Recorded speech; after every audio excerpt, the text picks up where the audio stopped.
Zee 24 तास एक पाऊल पुढे। आमदारांनी पोलीस अधिकाऱ्याला केलेल्या मारहाणीविषयी आपण चर्चा करतो आहोत। ब्रेकवर जाण्यापूर्वी नांदगावकर सर, तुम्हाला बोलायचं होतं, तुम्हाला काय म्हणायचं आहे तर तुम्ही सांगाच। त्याचबरोबर या शेवटच्या भागातला मला तुम्हाला असा प्रश्न विचारायचा आहे की जसं गिरीश बापट म्हणाले पश्चाताप ही सगळ्यात मोठी शिक्षा असू शकते, तर या सगळ्या आमदारांना केवळ पश्चाताप झाला तर त्यांना माफ करायला हवं की त्यांच्यावर कडक कारवाई करायला हवी, शिक्षा व्हायला हवी की ज्याच्यातून काही वेगळा संदेश जनतेपर्यंत जाईल? नाही, मला असं वाटतं की मी अत्यंत स्पष्टपणे आणि परखडपणे सांगू इच्छितो, माझ्या पक्षप्रमुखांनी तर ज्यांनी चूक केली त्याच्यावर कठोर कारवाई करायला पाहिजे अशा प्रकारची अत्यंत परखड भूमिका मांडलेली आहे। चुकून एखादी चूक झाली तर मी समजू शकतो, पण जाणून बुजून चूक केली तर तिला दया, माया, क्षमा घेता गॅलरीत गेला, गॅलरीत जाऊन त्यांनी हावभाव केले, अमुक तमुक जे काही आक्षेप येत आहेत, खरं खोटं मला माहिती नाही, पण जे आक्षेप येत आहेत ते येईलच पुढे, ते जर खरं असेल तर त्या अधिकाऱ्यालाही क्षमा होता कामा नये। आणि आमच्या आमदारांनी जर तशा प्रकारे त्यांनी ते केले तर जाऊन मारहाण केली असेल तर त्याला तर क्षमा करायचा विषय येत नाही। कारण आमदार जर अशा प्रकारचं ज्यांना समाजाने आदर्श म्हणून पाहायला पाहिजे ते जर आमदार असे करायला लागले तर मला वाटतं मग तो बाळ नांदगावकर असला तरी सुद्धा, गिरीश बापट असला तरी सुद्धा आमच्या दोघांवरही कारवाई झाली पाहिजे। कारण भविष्यामध्ये अशा प्रकारचे आमदार किंवा कोणता लोकप्रतिनिधी वागला नाही पाहिजे। हे विधिमंडळ तुमच्यासाठी आहे, जनतेचे प्रश्न सोडवण्यासाठी आहे, जनतेला न्याय देण्यासाठी आहे, जनतेला कायदा बनवून तो कायदा समाजामध्ये देण्यासाठी आहे। आणि त्या ठिकाणी जर अशा प्रकारचा आम्ही धांगडधिंगा करणार असू तर मला वाटते त्या ठिकाणी पोलीस अधिकारीच काय, सामान्य माणसालाही तिथं मारहाण होता कामा नाही। बिलकुल पोलीस अधिकारी आहे, पण त्या पोलीस अधिकाऱ्याने जर चुकलाय तर त्या पोलीस अधिकाऱ्यावरती सुद्धा कारवाई झाली पाहिजे। आणि जर आमचे आमदार चुकलेले आहेत तर त्या आमदारांवरती सुद्धा कारवाई झाली पाहिजे। पश्चाताप वगैरे ठीक आहे, हो पश्चाताप बोलवत आता आमचे साहेब बोले गिरीशजी, ते खरं आहे की माणसाला पश्चाताप झाला तरी खूप होतो, पण आता समाजामध्ये पश्चातापाने सुद्धा माणसं सुधारत नाहीये। आणि म्हणून कायद्याचा धाक हा बाळा नांदगावकरला सुद्धा वाटला पाहिजे अशी आमची स्पष्ट भूमिका आहे। त्याचं आम्ही कधीच समर्थन करणार नाही। बिलकुल। सचिन सावंत, तुम्हाला काय वाटतं? नाही, एकंदरच या दृष्टिकोनातूनच त्याला पाहायला पाहिजे की ज्या तऱ्हेनं जबाबदारी ज्याची मोठी आहे त्याला जास्त जबाबदार धरणं हे निश्चितच साहजिक आहे। परंतु ह्या सगळ्या गोष्टीच्या मागे मगाशीच मी सांगितलं की पूर्णतः चौकशी देखील त्याची होणं अत्यंत आवश्यक आहे।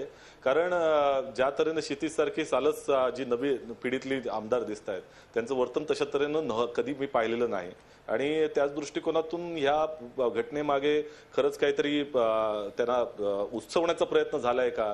कारण दुसऱ्याही काही गोष्टी अशा तऱ्हेने उघडकीस येत आहेत की त्या जो इन्स्पेक्टर जो सूर्यवंशी त्याला PSI आहे सूर्यवंशी, त्याने त्या ठिकाणी चालत गेला होता आणि त्याच्यानंतर 4-5 फोन केले आणि त्यानंतर तो स्ट्रेचरवर आला। या सगळ्या गोष्टींचा मला वाटतं उलगडा होईल, परंतु निश्चितच कारवाई ही ह्यासाठी आवश्यक आहे की लोकप्रतिनिधींची जबाबदारी ही प्रचंड मोठी असते आणि त्याचा आदर्श यथा राजा तथा प्रजा यद्यद आचरती श्रेष्ठा तत्ततेव इतरे जना सहा यत् प्रमाणम कुरुते लोकः तदनुवर्तते। कारण राजा जो असतो किंवा लोकांचा जो नेता असतो त्याचं वर्तनाने सगळेजण त्याचा बोध घेत असतात, त्यामुळे ते बोध चांगला घेतला पाहिजे आणि त्या दृष्टिकोनातूनच तशा तऱ्हेनं पाहायला गेलं पाहिजे असं माझं मत आहे। बिलकुल। बापट सर, तुम्हाला काय वाटतं? लोकशाहीमध्ये खरं तर जशी प्रजा तसा राजा असं उलटं विधान आपल्याकडून केलं जातं। ह्या प्रकारामुळे जनतेच्या मनामध्ये जे काही प्रश्न निर्माण झालेले असतील, नेत्यांविषयी असो किंवा पोलीस अधिकाऱ्यांविषयी असो, ते पूर्णपणे त्या सगळ्या प्रश्नांची उत्तरं मिळतील आणि ह्याच्यातून सगळ्यांविषयीचा जो आदर सुद्धा जनतेच्या मनातला कमी झाला असेल, आमदारांविषयीचा असेल किंवा पोलिसांविषयीचा असेल, तो रिस्टोर करण्यासाठी काय करायला लागेल? मला अमोल पहिल्यांदा एक गोष्टीचं स्पष्टीकरण केलं पाहिजे की माझ्या मगाच्या म्हणण्यामध्ये यांना पश्चाताप झाला की सोडून द्या असं नाही आहे, असं तुम्ही त्याचा अर्थ काढलेला दिसतोय। नाही, बिलकुल मी असं म्हटलो की वागणुकीनंतर माणसाच्या वागणुकीनंतर ज्यांनी चूक केली त्याला असं वाटलं पाहिजे, शिक्षा वगैरे तर होईल, ह्या फॉर्मॅलिटी त्या नियमाप्रमाणे व्हायला पाहिजेत, त्यात मी पण कुठे कॉम्प्रोमाइज करत नाही, पण शिक्षा झाल्यानंतरही माझंच बरोबर होतं असं जेव्हा कोणी अधिकारी किंवा लोकप्रतिनिधी म्हणतात तेव्हा प्रॉब्लेम निर्माण होतात। आणि म्हणून शिक्षा झाल्यानंतरही चूक झाली माझ्या हातनं, इतकं आत्मपरीक्षण करून स्वतःचं मन जेव्हा आपण मोठं करू तेव्हाच आपण समाजापुढे आदर्श राहू शकतो. आणि म्हणून या घटनांच्या मध्ये नाही तर साधं होतं, कोणी कोर्टात जायचं न्यायाधीशाला आणि तर मला पश्चाताप झाले मी घरी जातो, हा अर्थ मला अभिप्रेत नाही आहे जो आपल्या बोलण्यातनं आला.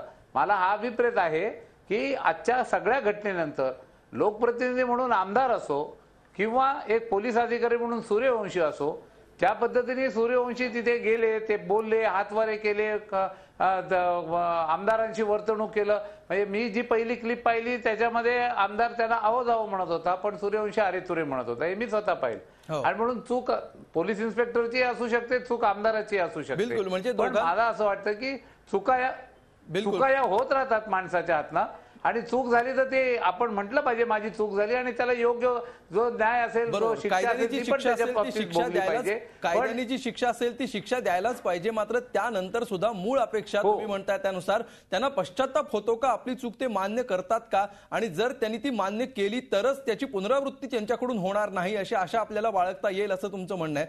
आपली वेळ संपत आलेली आहे. अगदी सुराडकर सरजी, अगदी शेवटचे काही सेकंद आहेत. तुम्हाला काय वाटतं की अशा प्रकारे शिक्षा होईल, कायद्याची जी काही कारवाई असेल ती होईल, मात्र त्यांना पश्चाताप होईल अशी शक्यता सध्याच्या काळात तुम्हाला दिसतेय का? मुळीच दिसत नाही. कारण काय, ही मानसिक स्थिती आहे. पश्चाताप व्हायला खरं म्हणजे माणसाची सद्गुणी बुद्धी जागृत पाहिजे. आता किती लोकांची जागृत आहे हा मोठा संशोधनाचा विषय होईल. तुम्ही म्हणेल की आज आपल्याला काय हवं आहे की आपली राज्यघटना ही सुप्रीम आहे, सर्वोच्च आहे, आणि त्याचं पालन केलं पाहिजे. जसं आमचे वरिष्ठ पोलीस अधिकारी जर खालच्या अधिकाऱ्यांना दडपण आणत असतील पुढाऱ्यांचं ऐकून, मग ते सत्ताधारी असो किंवा विरोधी पक्षाचे असो, हे घडायला नको. शेवटी जे कायदेशीर आहे, जे घटनेने करायला पाहिजे तेच केलं पाहिजे. आणि दुर्दैवाने सर्व पोलीसवाले तसे वागत नाहीत. सर्व पोलीसवाले जर तसे वागायला लागले तर हस्तक्षेपच होणार नाही. मी विविध पक्षाच्या सीएमना सांगितले की सर हे करणं योग्य होणार नाही, आणि कुठल्याही सीएमने मला म्हटलं नाही की कसं करत नाही बघतो. खरं तर आमच्यातही तेवढी हिंमत हवी. बिलकुल, तेवढं धैर्य पाहिजे आणि तेवढा प्रामाणिकपणा सुद्धा असायला हवा. शेवटी आजचा रोखठोक प्रश्न आपण बघूया. आज आम्ही रोखठोक प्रश्न विचारलेला होता, पोलिसाला मारहाण करणाऱ्या आमदारांना शिक्षा व्हावी का? आणि बघा याच्यावर लोकांनी काय कौल दिलेला आहे. जवळपास 63% लोकांना असं वाटतंय की होय, या आमदारांना शिक्षा व्हायला पाहिजे. 31% लोक नाही म्हणतायत, तर 6% लोक तटस्थ आहेत. आमदारांना शिक्षा व्हायला पाहिजे असंच महाराष्ट्रातल्या बहुतांश जनतेला वाटतं आहे, आणि सर्व पक्षांना सुद्धा असंच वाटतंय. सगळ्या पक्षाचे बुजुर्ग नेते, मुख्यमंत्र्यांपासून प्रवक्त्यांपर्यंत सगळेजण हेच म्हणतात की दोषींना शिक्षा व्हायला हवी. मूळ प्रश्न फक्त एवढाच उरतो की शिक्षा झाली तरी सुद्धा यांना पश्चाताप होणार आहे का? पश्चाताप होण्या एवढी राजकीय संस्कृती आणि पक्षाचे संस्कार या सगळ्या आमदारांमध्ये, आणि त्याचबरोबर या सगळ्या व्यवस्थेचे संस्कार सगळ्या पोलीस अधिकाऱ्यांमध्ये, सरकारी अधिकाऱ्यांमध्ये उतरणार आहेत का? शिक्षा व्हायला किती दिवस लागतील याचं उत्तर देणं सोपं आहे, मात्र पश्चाताप होण्या इतपतची संवेदनशीलता या सगळ्यांमध्ये यायला किती दिवस लागतील याचं उत्तर देणं सध्या तरी कठीण दिसतंय. मात्र या उत्तराच्या जवळ जाण्याचा आपला प्रवास पुन्हा एकदा सुरू करावा लागेल, हे मात्र आजच्या घटनेतून सिद्ध झालंय. धन्यवाद सगळ्यांचे या चर्चेमध्ये आल्याबद्दल. बाळा नांदगावकर, गिरीश बापट, सचिन सावंत आणि सुधाकर सुराडकर या चर्चेमध्ये आल्याबद्दल आणि इतक्या संवेदनशील विषयावर अभ्यासपूर्ण चर्चा केल्याबद्दल. रोखठोकमध्ये आज इतकंच. ताज्या बातम्यांसाठी पाहत रहा झी24.